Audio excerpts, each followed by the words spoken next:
Selamat siang yang terhormat Bapak Ari Wibawa selaku tutor untuk mata kuliah Perencanaan Kota. Perkenalkan, nama saya Dwi Astuti Anita Dewi. Saya dari Prodi Ilmu Administrasi Negara, Fakultas Hukum, Ilmu Sosial dan Ilmu Politik, UPBJ Jember.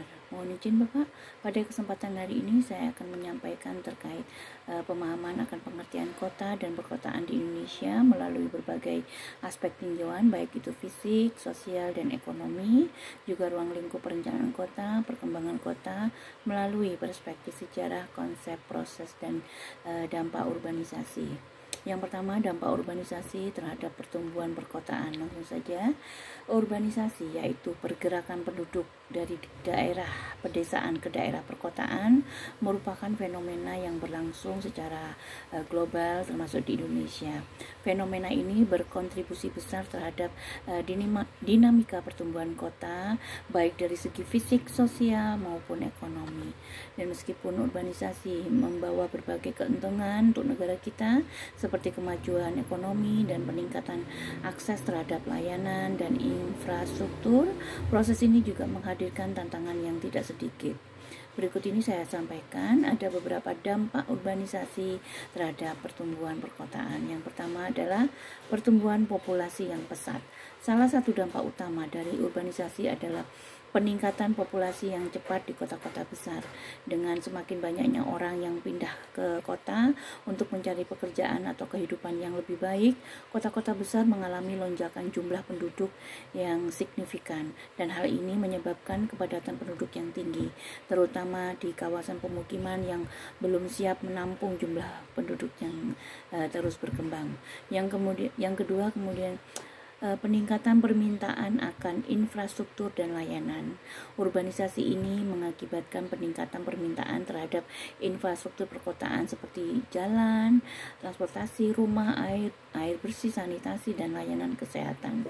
Namun seringkali pertumbuhan infrastruktur ini tidak sebanding dengan jumlah penduduk yang terus meningkat dan tentu saja mengakibatkan kesenjangan layanan dan kualitas hidup yang menurun di banyak wilayah kota. Yang ketiga adalah masalah lingkungan. Dengan meningkatnya jumlah penduduk dan kendaraan, tentu saja masalah terkait polusi udara, pencemaran air, dan kerusakan lingkungan bisa menjadi lebih parah. Kepadatan penduduk dan aktivitas industri yang tinggi seringkali menyebabkan kerusakan lingkungan yang tidak terkelola dengan baik, seperti deforestasi, perubahan iklim, dan degradasi tanah. Dan dampak negatif ini seringkali mengurangi kualitas hidup penduduk kota.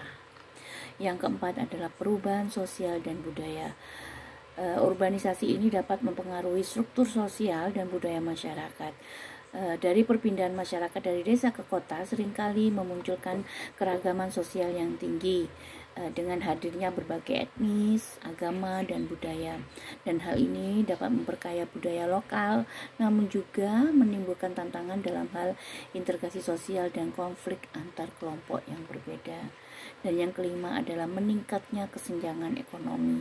Urbanisasi yang pesat sering menyebabkan kesenjangan ekonomi dan sosial yang lebih besar di dalam kota.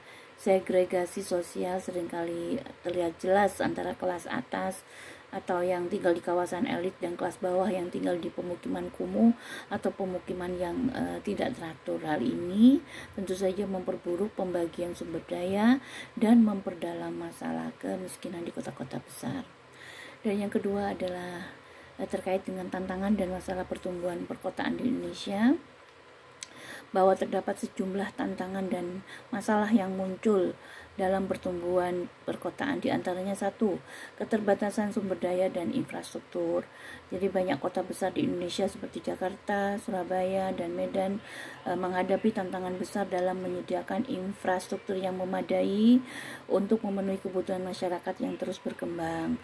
Keterbatasan ruang dan anggaran daerah seringkali menjadi hambatan utama untuk membangun infrastruktur transportasi, perumahan, dan layanan publik yang layak. Kemudian tantangan yang kedua atau masalah yang kedua adalah kepadatan penduduk dan perumahan. Jadi kepadatan penduduk yang tinggi menyebabkan banyaknya daerah kumuh dan rumah yang tidak layak huni. Hal ini juga memicu fenomena pemukiman liar dan sistem pemukiman yang tidak teratur.